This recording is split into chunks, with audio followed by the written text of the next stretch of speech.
अस्सलामु अलैकुम वरहमतुल्लाह। अल्हम्दुलिल्लाह। उसूल थलाथा, तीसरा दर्स। इसमें भी आज कुछ बातें आपको समझाएंगे, लेकिन याद रहे हमारी जो असल किताब उसूल थलाथा, तीन बुनियादी बातें, यानी आपका रब कौन, आपके नबी कौन, आपका दीन क्या है, इंशाअल्लाह चौथे दर्स से शुरू होगा। लेकिन उससे पहले जो तीन मैसेजेस, पहला पैगाम, पहला मैसेज, उसके अंदर चार मसाइल थे ना, इल्म, अमल, दावत, सब्र। और दूसरा सबक, उसके अंदर तीन मसले थे कि अल्लाह ने ही हमें पैदा किया, बेकार नहीं छोड़ा इस दुनिया के अंदर, बल्कि रसूल को भेजा। जो इताअत करेगा रसूल की वो जन्नत में जाएगा, जो नाफरमानी करेगा वो जहन्नम में जाएगा। उसके अंदर दूसरी बात थी कि अल्लाह को ये बिल्कुल पसंद नहीं है कि उसके साथ उसकी इबादत में किसी को शरीक किया जाए। उसके अंदर तीसरी बात थी कि अल्लाह के रसूल की इताअत करने वाले, अल्लाह की वहदानियत को अपनाने वाले, अल्लाह और उसके रसूल से दुश्मनी करने वालों से दिली ताल्लुक़ और वला का नाता रिश्ता ना रखें, चाहे वो अपने कितने ही करीबी रिश्तेदार हों। उनकी तफसीलात कल के दर्स में आप लोगों ने सुन चुकी होंगी ना, नहीं सुने हैं तो पूरी तफसील ज़रूर सुनिएगा। तो आज के तीसरे सबक में बड़ी अहम बात, पहली बात, हनीफियत मिल्लत इब्राहीमी क्या है। तो हनीफियत मिल्लत इब्राहीमी, ये बात बताने से पहले इमाम मोहम्मद बिन अब्दुल वहाब रहमहुल्लाह फरमाते हैं, इअलम अरशदक अल्लाहु लिताअती, जान लो अल्लाह आपको अपनी इताअत की तौफीक बख्शे। माशाअल्लाह, क्या प्यारी दुआ है ना, हमें ये अंदाज़ अपनाना चाहिए। अल्लाह आप पर रहम व करम फरमाए, अल्लाह ताला आप पर अपनी रहमतें नाजिल फरमाए। इस तरह की दुआएं देते हुए कोई नसीहत और सबक सुनाना बहुत अच्छी बात है। तो फरमाते हैं अन्नल हनीफियत मिल्लत इब्राहीम, हनीफियत यानी मिल्लत इब्राहीमी ये है कि अन तअबुदल्लाह वहदहु मुखलिसीन लहुद्दीन, कि आप पूरे इखलास के साथ सिर्फ अकेले अल्लाह की इबादत करें। क्यों? इसी बात का अल्लाह ने हमें हुक्म दिया है और इसी मकसद के लिए अल्लाह ने हमें पैदा किया है। जैसे फरमाया सूरत-उज़-ज़ारियात आयत नंबर 56 में, वमा खलक़तुल जिन्न वल इंसा इल्ला लियअबुदून, हमने जिन्नात और इंसानों को सिर्फ इसलिए पैदा किया कि वो मेरी इबादत करें। यहाँ लियअबुदून इसका मतलब है लिवहिदून, यानी मेरी इबादत में वो तौहीद को अपनाएं, सिर्फ और सिर्फ तन्हा मेरी इबादत करें, मेरी इबादत में किसी और को शरीक ना करें। और अल्लाह ने हमें इसका हुक्म मुतअद्दिद जगहों पर कुरान मजीद में दिया है, कई जगहों पर दिया है। जैसे कुछ आयतें और भी आएंगी, सूरह बकरा के शुरू में ही देखें, या अय्युहन्नास उअबुदू,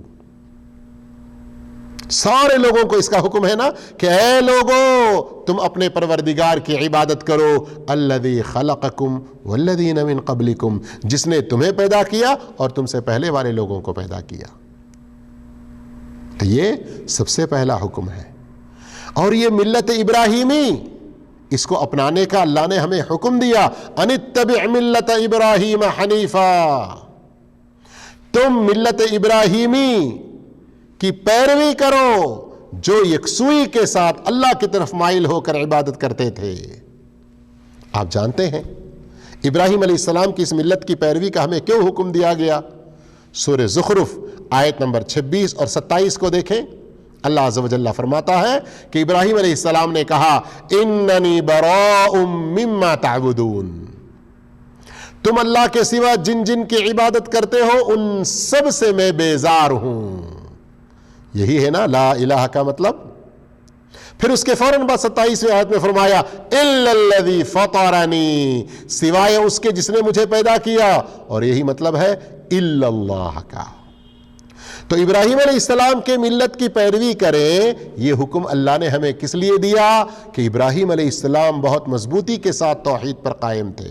पूरा घराना शिर्क से भरा हुआ और सारी कौम मुशरिक, हर तरह का शिर्क उनके अंदर था। بت پرستی کرتے تھے، سورج چاند وغیرہ ستاروں کو پوجا کرتے تھے، وقت کے اپنے بادشاہ کو اپنا رب سمجھتے تھے وغیرہ وغیرہ، ان سب کے باوجود ابراہیم علیہ السلام مضبوطی کے ساتھ اپنے دین پر قائم رہے۔ اس لیے میرے بھائیوں، ہمیں ایک اللہ کی عبادت پر مضبوطی کے ساتھ قائم رہنا چاہیے، حالات چاہے جیسے بھی کروٹ لیں۔ ابراہیم علیہ السلام ایسے مشکل حالات میں بھی توحید سے ذرا بھی انہوں نے سمجھوتا نہیں کیا، پیچھے نہیں ہٹے۔ اس لیے اللہ رب العالمین نے سورہ زخرف کے آیت نمبر 28 میں خوشخبری دی، وَجَعَلَهَا كَلِمَةً بَاقِيَةً فِي عَقِبِهِ، ان کے آنے والی نسل در نسل، آگے نسلوں میں اللہ رب العالمین نے ان کے اس مبارک کلمے کو باقی رکھا۔ اس لیے ہمیں ملت ابراہیمی کی پیروی کا حکم دیا گیا ہے۔ اور آپ جانتے ہیں اللہ نے ہمیں بہت ساری چیزوں کا حکم دیا ہے نا، ماں باپ کی خدمت ہے، نماز ہے، روزہ ہے، زکوٰۃ ہے، سچ بولنا ہے، اور دوسرے کئی سارے، لیکن اعظم ما امر اللہ کے احکام میں سب سے عظیم حکم توحید کا حکم ہے، توحید کا حکم ہے۔ جی ہاں، کیا ہے توحید؟ افراد اللہ بالعبادہ، اللہ کی عبادت پوری یکسوئی کے ساتھ اللہ کو منفرد مان کر اس کی عبادت کرنا۔ اور آپ جانتے ہیں یہ سب سے عظیم حکم ہے۔ قرآن مجید کی کئی آیتیں اس سلسلے میں دلیل، رسول اللہ صلی اللہ علیہ وسلم کے کئی سارے فرامین ہیں۔ آیت الکرسی کو لے لیں مثال کے طور پر، آپ جانتے ہیں نا قرآن مجید کی سب سے عظیم آیت اس کو کہا گیا، اور کیا کیسے شروع ہو رہی ہے؟ اللہ لا الہ الا هو الحی القیوم۔ اللہ رب العالمین نے کئی ساری چیزوں سے ہمیں روکا ہے نا، جھوٹ نہ بولو، غلط نہ کرو، شراب نہ پیو، زنا نہ کرو، سود مت کھاؤ، لیکن اللہ کے منع کردہ اس نے جن چیزوں سے ہمیں روکا ان میں سب سے خطرناک اعظم ما نہا، وہ کیا ہے؟ شرک ہے۔ ان الشرک لظلم عظیم، شرک سب سے خطرناک۔ کیا ہے شرک؟ اللہ کے ساتھ دوسروں کی عبادت کرنا۔ تو اب سب سے عظیم حکم توحید، سب سے خطرناک چیز جس سے روکا شرک، اور ان دونوں کو ایک جگہ اللہ رب العالمین نے سورۃ النساء آیت نمبر 36 میں بیان فرمایا، وَاعْبُدُوا اللَّهَ وَلَا تُشْرِكُوا بِهِ شَيْئًا، صرف اللہ کی عبادت کرو، اس کے ساتھ کسی اور کو شریک نہ ٹھہراؤ۔ آج کے تیسرے درس میں یہ تین باتیں سمجھ میں آ گئی۔ ملت ابراہیمی حنیفیت کیا ہے؟ توحید ہے، اخلاص کے ساتھ اللہ کی عبادت کرنا ہے۔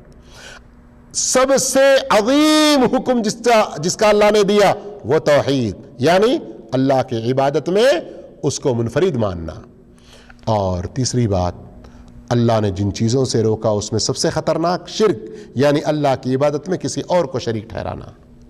اللہ عز و جل ہم سب کو ان تعلیمات پر عمل کی توفیق عطا فرمائے۔ جزاکم اللہ خیرا، السلام علیکم ورحمۃ اللہ وبرکاتہ۔